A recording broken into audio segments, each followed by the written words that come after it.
আমরা এক সপ্তাহ আগেও যেটাকে ঝুঁকিপূর্ণ মনে করতাম, এক সপ্তাহ পরে যখন ওইখানে মেজার নেওয়া হয়েছে, যেমন ধরেন একটা কেন্দ্রের আশেপাশের দেয়ালটা ভাঙা আছে, হ্যাঁ, একটা স্কুলের পুরো দেয়াল ভাঙা, যাতে দেয়াল ভাঙা থাকলে কি যে কোনো লোক এসে ঢুকতে পারবেন। এখন ওই দেওয়ালটা যখন তৈরি হয়ে গেছে তখন তো আর ঝুঁকি নেই।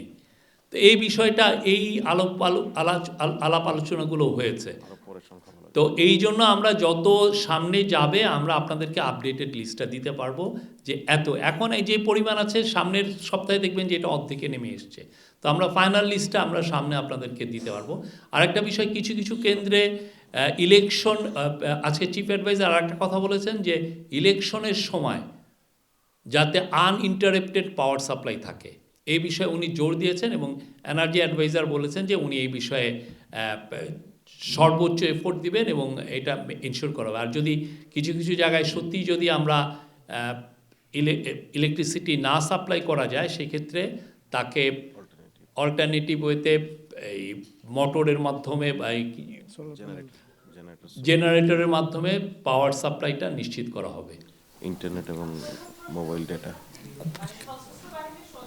সশস্ত্র বাহিনীর সদস্যরা রিটার্নিং অফিসারের সাথে সমন্বয় করবেন। রিটার্নিং অফিসারই একটা ডিস্ট্রিক্টের, উনি পুরো সেন্টার, ওনাদের যে ডিস্ট্রিক্টের কন্ট্রোল রুমে উনি এইটাকে চালাবেন, ওনার নেতৃত্বেই থাকবে। তো এইটা পুরোটা ওনার সাথেই সমন্বয় করবেন।